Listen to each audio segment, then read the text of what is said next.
que la guerra contra las drogas ha fracasado rotundamente. We need to talk about cocaine. Especially in East Germany, it's really, really easy to get drugs, even hard ones. You can just walk into a club and get your hands on something in under 5 minutes. Europe's cocaine crisis is getting wider and deeper. The coke is everywhere. It's pretty much the most profitable substance in the entire world. From blackmail to kidnappings and torture, criminal gangs have unleashed an unprecedented wave of drug-related violence. All the big Colombian drug dealers, they going to Europe. It's easier to import the drug. It'll only end up with you being captured or killed. One of the Netherlands' most renowned crime reporters has been shot and seriously wounded in Amsterdam. A set of shipping containers converted into a makeshift prison with a soundproof torture chamber.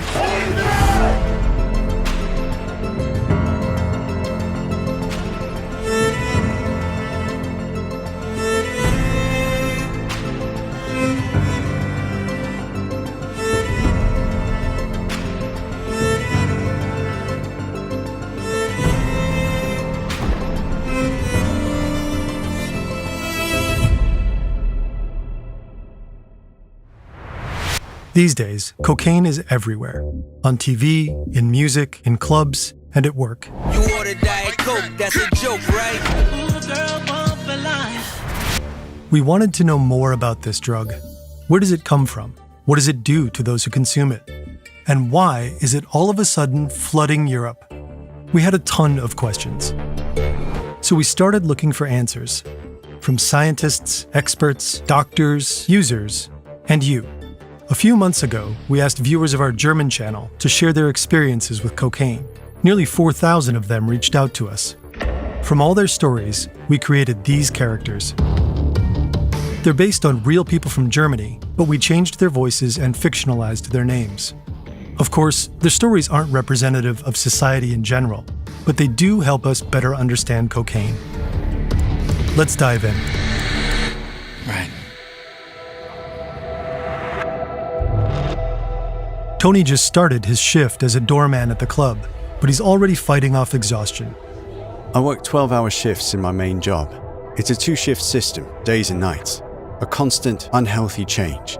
You just run out of energy after a while. Inside the club, Linda has just arrived. We drop our stuff off at the coat check and head to the bathroom. That's just standard protocol. Across the street, Max and his crew are at their favorite bar. He's feeling tense. I get overwhelmed when everyone starts talking over each other. Upstairs, Nick is getting ready for a long night of World of Warcraft. In the room next door, Lars dodges another call from his parents. They've been blowing up his phone for days. Meanwhile, Marco is the last one left at the office. He has a few more important deals to close. I can work all night and only crash for a few hours around noon. They all have one thing in common. They do coke. They snort the white powder through a small tube, or through rolled up bills. That's not just a cliche. Most people take cocaine by snorting it. Coke is everywhere in Europe. Surveys indicate that over 1.2% of all Europeans between the ages of 15 and 64 do cocaine at least once a year. Among the 15 to 34-year-olds, it's almost 3%. That's roughly 2.7 million people. Es gibt kaum eine Gruppe, in der Kokain nicht angekommen ist. Heike Zurhold is a sociologist and criminologist. We met her at the University Medical Center in Hamburg. She probably knows cocaine users, at least here in Germany, better than any other researcher. Ja, wahrscheinlich. Zurhold studies addiction here at the Center for Interdisciplinary Addiction Research. She's spent the last several years interviewing hundreds of users from all walks of life and their cocaine use. The hype around the substance worries her. So does the fact that many people believe they can handle it just fine. Some can, but others lose control without even realizing it. I'm in love with the coke. Research indicates a trend over the last few years. Young people in Europe are drinking and smoking less on average, but using significantly more cocaine. Heike Zurhold explains this has a lot to do with its ever-increasing availability. Cocaine has never been easier to come by. Global production is hitting new highs every year. and coke is quick and easy to consume, making it a perfect fit for our fast-paced world. But what exactly happens inside the heads of people on cocaine? When we laugh, our brains release dopamine. Dopamine motivates us and drives our desire to take action. It's widely considered a key part of the reward system in our brains. During an orgasm, dopamine levels in the brain rise by about 80%. With crystal meth, that number jumps to around 1,400%, which is why the drug is so incredibly addictive. Da kann man sich ungefähr die Dimension vorstellen, wie stark dieser Kick ist und wie unvergesslich ein solcher Zustand ist schon beim allerersten Konsum. This is Professor Mulick from Chemnitz University. We talked to him for our documentary on crystal meth. The link is in the description. A cocaine rush isn't as intense as the one you get from meth. According to some estimates, coke increases dopamine release by around 200 to 400% when it's snorted, depending on dosage and purity. Still, it's a massive kick. Crushing that powder almost felt like a ritual because you knew that very soon everything would feel a bit more intense. Everything would shine a bit brighter. I can feel it in my nose, feel it slowly running down my throat. That's how you know it's getting into your system. Your heartbeat picks up, everything is pulsing. Your whole body is tingling and you can automatically feel your mood go up. And all of a sudden you feel strong and pumped. I feel prettier on the outside too. Like I'm growing from the inside. You just feel bigger and extremely confident. I'm just happy, man. Like, genuinely happy. I get to enjoy life. It's just a really cool feeling. From the nasal cavity, the substance quickly makes its way through the mucous membrane and into the brain. The high kicks in within just a few minutes. Heart rate and blood pressure rise. Breathing gets faster and body temperature starts to climb. With cocaine, the most intense part of the high hits within 15 minutes. That's when you reach peak euphoria and feel the most uplifted. It keeps you awake and makes you feel invincible, cool, and uninhibited. Over the next hour or so, that effect fades. There are many reasons why people use cocaine. Sociologist Heike Zurhold has identified 4 main user groups, and they correspond surprisingly well with what our community told us in their messages. By far the largest group is recreational users. I heard Jesus did cocaine on a night out. I can feel my face when I'm with you. Many users take cocaine at parties, mostly on weekends. The problem is that some end up taking too much of it or mixing it with alcohol. Linda is one of them. Tonight, she wants to go all in. Have fun, a couple of beers, a couple of lines, connect with friends. I guess that's what I want out of a good night out. It only takes a quick trip to the club bathroom to shake off all that nasty weekday stress. Linda feels awake, confident, and ready to party till dawn. That's when the grinning starts. They've done a line and I've done a line, and we all just look at each other and smile. To really feel the music at a concert. Without it, you couldn't really last a whole night at a Berlin club. Linda doesn't stop at one line. To make it through the whole night, she'll be heading to the bathroom a few more times to top herself up. After an hour, the effect is gone. That's when many feel the need to take more. Zurhold urges users to keep track of time and take long breaks between doses to avoid ODing. For Linda and other users, partying on cocaine has another beneficial side effect. She can handle more alcohol. At least, that's what it feels like. So she has a few more drinks than usual, and she's not alone. Man hat oft das Gefühl, dass man unter Kokain nicht betrunken wird. Das ist aber falsch. Natürlich wird man auch betrunken, man merkt es nur nicht. Und das ist eine große Gefahr. The mix of cocaine and alcohol creates a byproduct called cocaethylene in the body. It acts similarly to cocaine, but stays in the system much longer. That increases the risk of a fatal overdose by up to 25 times. When you work the door at a club, alcohol is off limits. But before his shift, Tony's already done his first line of the night. Sometimes I'll do it with a coworker, as a sort of social interaction, you know? Tony belongs to the second group, those who use cocaine as a social icebreaker, to loosen up around other people. He's shy and introverted by nature, which isn't always ideal when you work as a bouncer. Making small talk with guests is much easier on coke. These days, it just helps me talk through all the crap you have to say all night. Like, hey, what's up? Can I see some ID? And I'm gonna have a look at your bag. It's always the same small talk, over and over. And Tony's not the only one. Wir haben sozusagen eine Gruppe, die soziale Hemmungen haben, die schüchtern sind, die sagen, ich komme nicht gut in großen Gruppen klar. Da ist Kokain etwas, was ihnen hilft, etwas Hemmung zu verlieren, ein größeres Selbstbewusstsein zu haben. Cocaine heavily stimulates the central nervous system. It boosts the release of dopamine, serotonin, and norepinephrine, among other things. Inhibitions drop, confidence spikes. Some of these effects actually intensify with frequent use, like the inflated sense of confidence. Others, like the burst of euphoria, fade with time. The brain adapts to the substance and develops a certain tolerance. Zurhold explains that the more you integrate cocaine use into your daily life, the rarer the pleasurable effects become. To feel them again, users have to take long breaks. Frequent and excessive use can also have lasting effects on the brain. Studies suggest that cocaine can damage both the structure and function of the brain. Severe cases can even lead to personality changes. Instead of becoming more social, long-term users are often described as increasingly antisocial and narcissistic. That stuff destroys your soul. There's no other way to put it. I was almost pushy with my boyfriend on coke, and more aggressive. But at the same time, I got super sensitive. Coke turns you into an animal. I get so aggressive and barbaric. And sometimes I just enjoy just dropping politeness and randomly screaming at people. Zurhold confirms that aggression is a common behavioral side effect.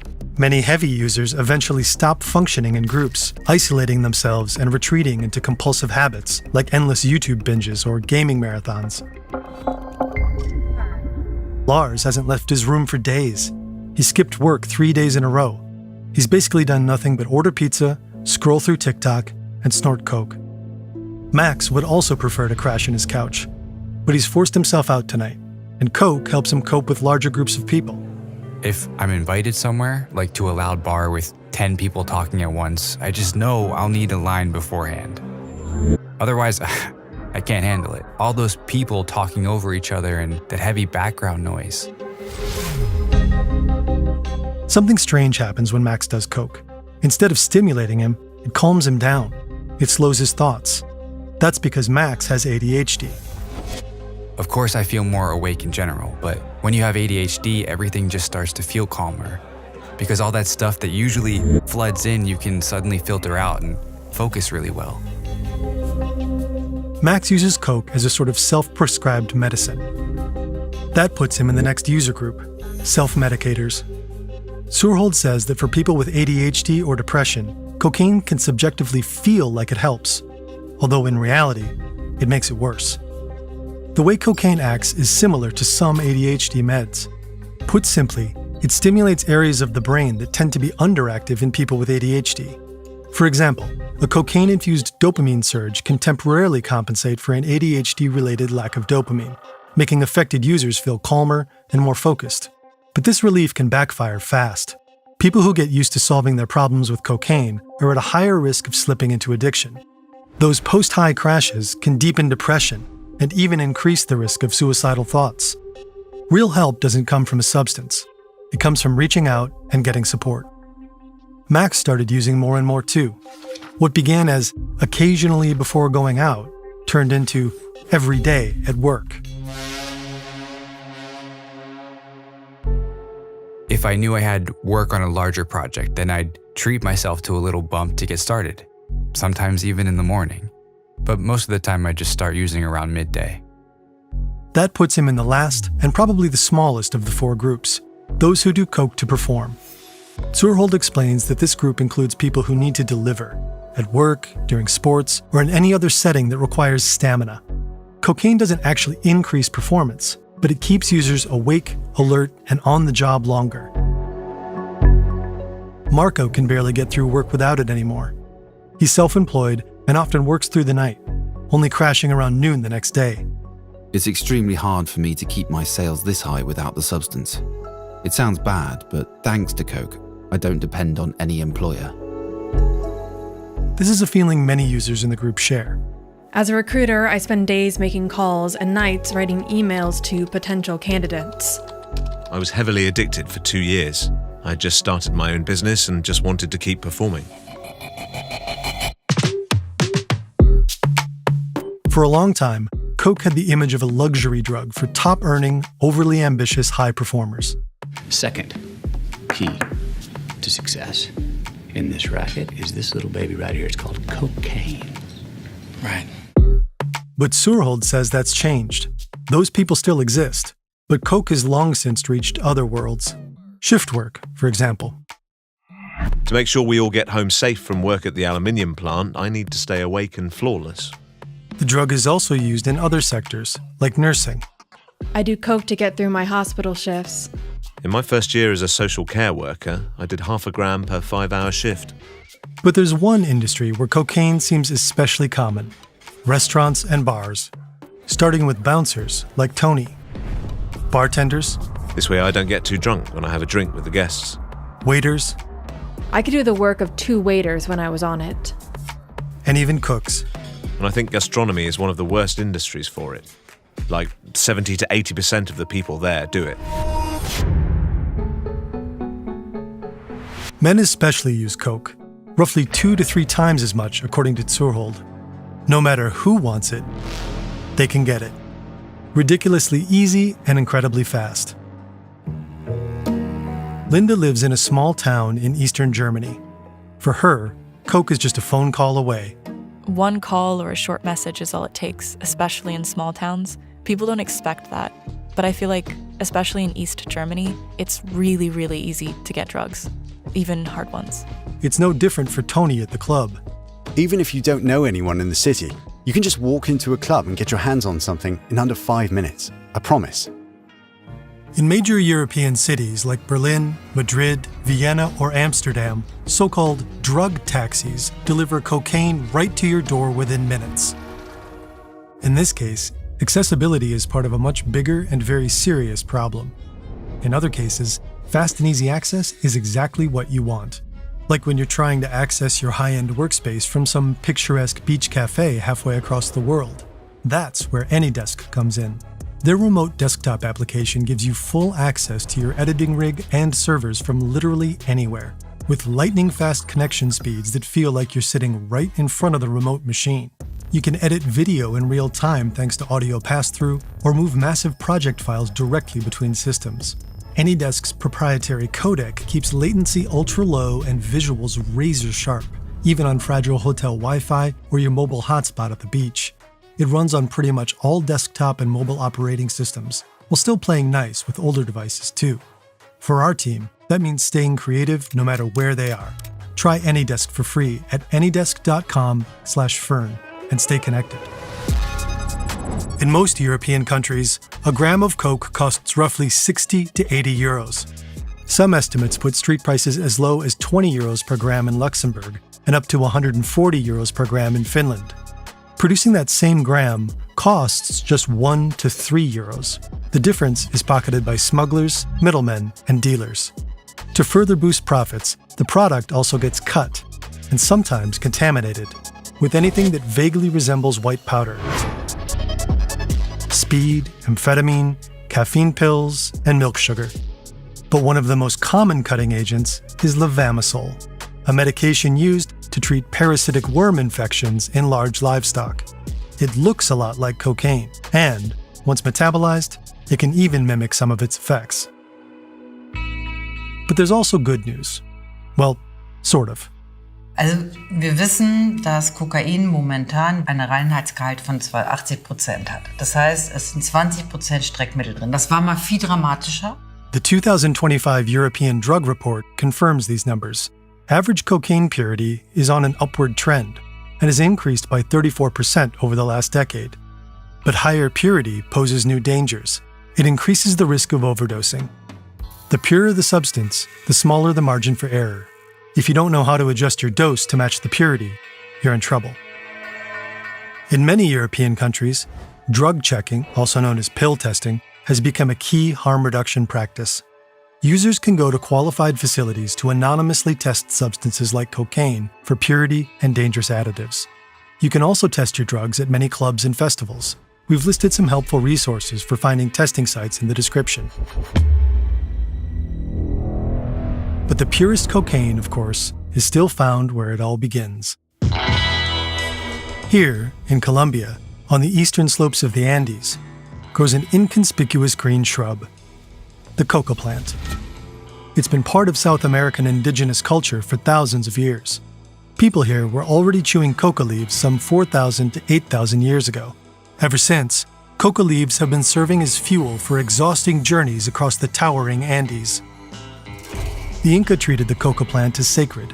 They often used it in rituals and religious ceremonies. In the early 17th century, sailors brought coca leaves from South America to Europe. By the mid-19th century, German chemist Albert Niemann discovered that he could extract a white powder from them. He called it cocaine. In 1862, German pharmaceutical company Merck first produced the substance for commercial sale.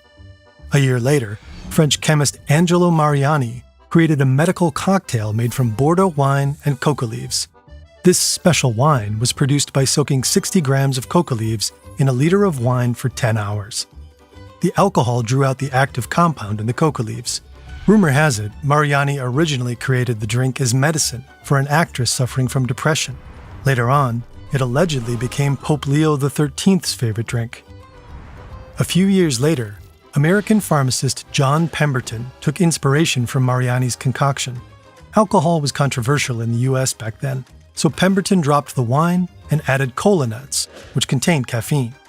Then he flavored the bitter drink with lavender, caramel, cinnamon, and sugar, and topped the bottles off with soda water. In 1886, the first iteration of Coca-Cola was born. At first, a liter of Coca-Cola reportedly contained about 250 milligrams of cocaine. Some sources have even speculated about an insane 3.5 grams per bottle. The exact formula and cocaine content remain a secret to this day. It's possible the drink never actually contained cocaine, but mainly ecgonine, a natural but non-addictive coca compound. Cocaine was already used in medicine before the invention of Coca-Cola, first in analgesic eye drops and later as a local anesthetic. By the late 19th century, cocaine was all over Europe. Snorted or consumed as menthol eucalyptus lozenges to cure sore throats, 1 pill every 4 to 6 hours, each containing around 3 milligrams of cocaine. Kids were even given cocaine toothache drops, sold at the pharmacy, no prescription needed. Then, in 1914, the Harrison Narcotic Act took effect in the US, banning cocaine from soft drinks and over-the-counter drugs. That same year, World War I broke out, and British soldiers started using cocaine as a stimulant. By World War II, German, British, American, and Japanese troops all turned to amphetamines. You may have heard of tank chocolate or Airman's marzipan. Today, the medical use of cocaine is limited to a few rare cases where it's still used as a local anesthetic. You won't find it in sodas or on pharmacy shelves anymore. And yet, global cocaine production is at a historic high. Today, most of the cocaine sold and consumed around the globe comes from just 3 countries: Peru, Bolivia, and above all, Colombia. The coca plants are grown on vast plantations alongside bananas, coffee, and palm oil. For many farmers, coca makes economic sense. The plant is resilient and can be harvested up to 7 times a year. Growing coca is often far more profitable than farming legal crops. The income I earn from coca allows me and my family to get what we need to live. Only the essentials. There are different ways to produce cocaine, but all of them start the same way, with harvesting, which is done entirely by hand. First, the leaves are chopped up. Then, they're sprinkled with fertilizer and dusted with lime. The fertilizer helps release the active substance from the coca leaves. The mixture is often soaked in gasoline to boost extraction. Most farmers work with little to no protective gear. Then the leaves sit overnight in large barrels or holes in the ground. They're repeatedly doused with gasoline, stirred, and stomped on until the concoction starts to curdle. After the liquid is extracted from the mixture, sulfuric acid and water are added to it. This pulp has to be filtered again until you get this thick paste, the so-called coca paste. In the final stages, adding carbonate salt and diethyl ether produces a white mass that the workers dry by boiling. A few final chemical tweaks create the fine white powder that ends up in millions of noses around the world. In 2022 alone, an estimated 2,700 tons of cocaine were produced in South America.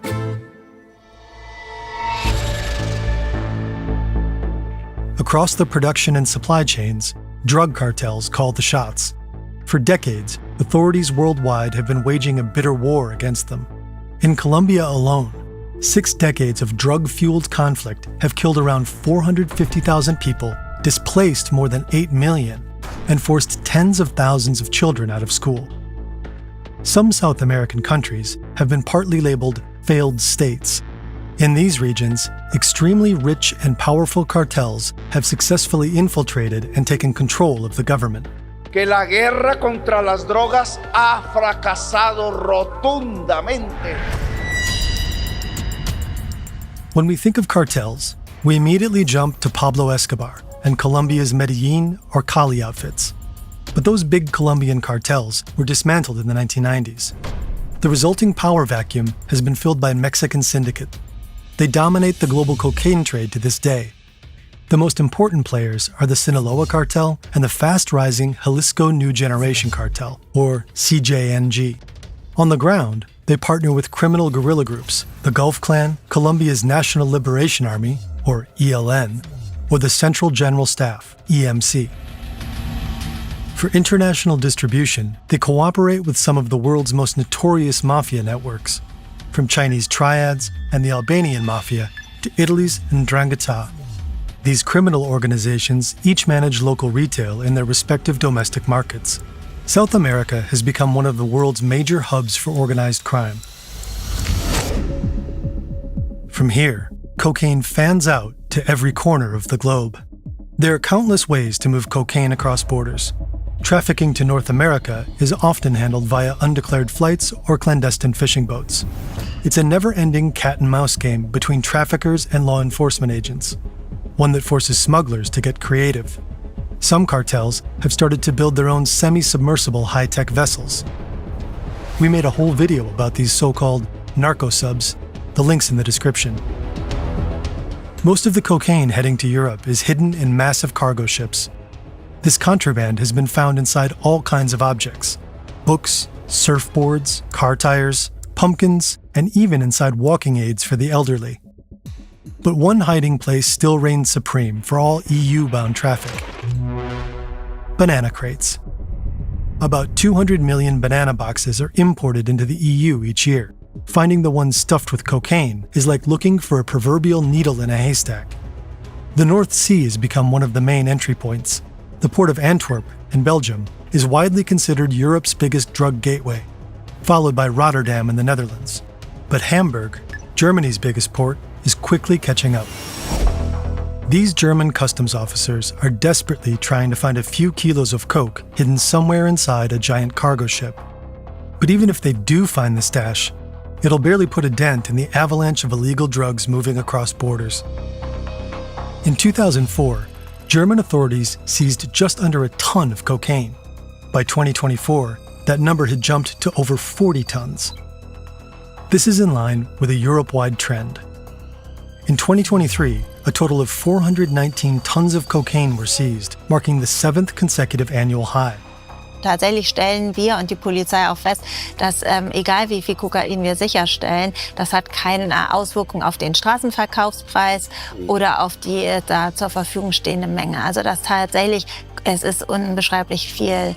And along with this white powder moving into Europe comes another harmful phenomenon: violence. This is a street in the heart of Amsterdam, filled with bars and restaurants. It's July 2021, just before 7:30 p.m.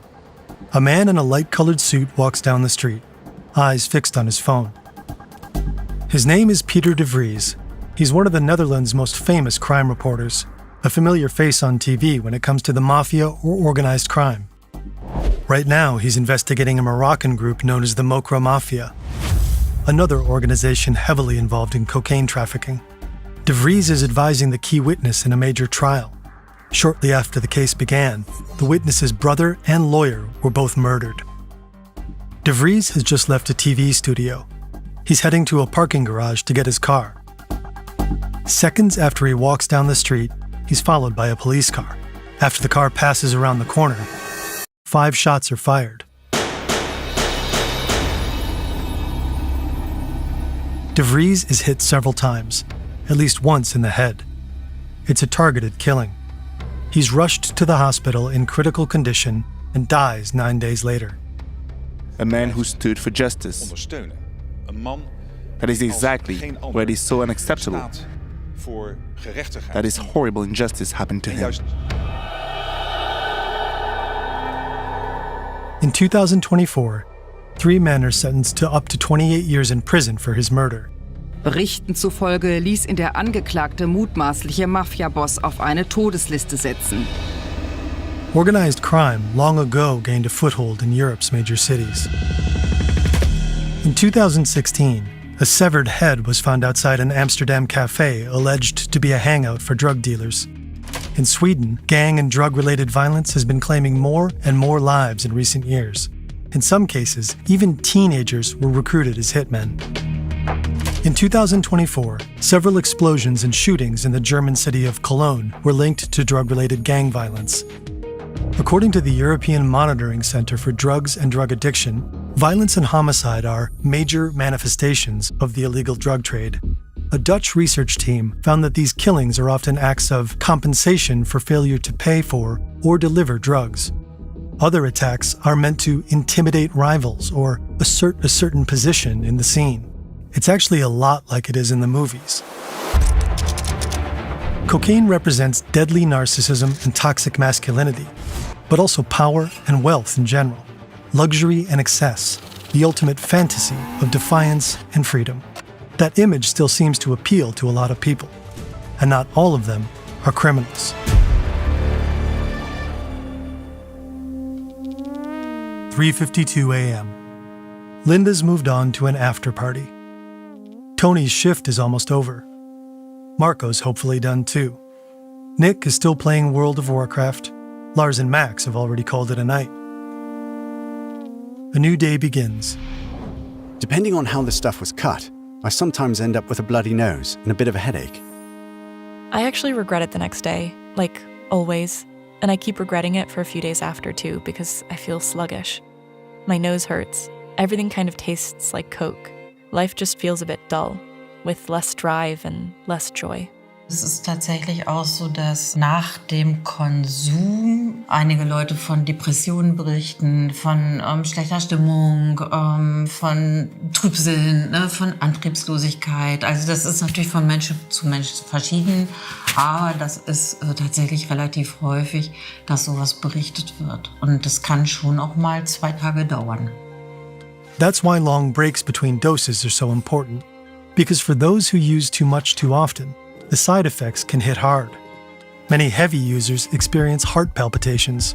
Extreme cases can lead to full-on heart attacks. Some people get paranoid because they feel like something's crawling under their skin, as if they had insects inside their body. Over time, Lars's cocaine use has spiraled out of control. He cut off contact with his family and friends and ignored their calls. At some point, his roommate felt obliged to call his parents. They cried on the phone when he broke it to them.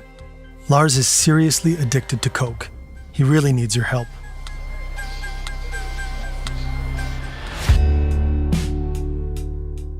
Today, they're picking him up from rehab. They're in tears again, but this time it's tears of joy. Lars has been clean for 6 weeks, and he's determined to keep it that way. Max has also pulled the plug. For me, it was about money, health, and having to constantly hide it from my family, like my friends and my partner. It just got too exhausting. All of that just to get through the day. Max has been off cocaine for 3 months now, but fighting addiction is anything but easy. It's the psychological addiction that's so hard to overcome, and that's often much tougher to beat than anything physical. It's hard to capture addictiveness in a single chart, but researchers have spent years mapping and comparing psychological and social harm across substances. Cocaine consistently ranks among the most addictive drugs, legal or illegal. When it's smoked as crack, it even tops the list. Getting off the drug means constantly fighting that little voice in your head, that voice that keeps whispering, you can't make it through a long party night without coke. You can't do your job at the door unless you're high. Gaming is only fun when you're wired. At some point, I was using every day. That dopamine hit is actually pretty wild when you're gaming. But then I cut back and realized I couldn't really enjoy it anymore without coke. Bei Kokain sehe ich einfach das große Risiko, also dass man eben denkt, man hat das Konsumverhalten noch unter Kontrolle und merkt gar nicht, wie es immer mehr wird.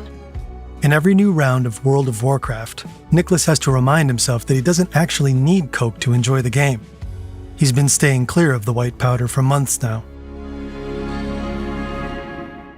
Es gibt bestimmte körperliche Voraussetzungen, bei denen man definitiv kein Kokain nehmen sollte, weil das einfach dann zu gefährlich ist für den Körper. That's why it's so important to have people like Heike Zurhold doing the work she does, researching, informing, and helping people find a way out before it's too late. Cocaine might seem harmless for some, a boost at work, a party pick-me-up, a quick confidence fix, or an escape from everyday stress. But the illusion of control is part of the trap. Over time, tolerance builds, addiction creeps in, and the risks pile up. Heart problems, paranoia, anxiety, and serious damage to mental health. Cocaine doesn't make life bigger. It slowly takes it apart. For people dealing with depression, ADHD, or emotional struggles, it can be even more dangerous.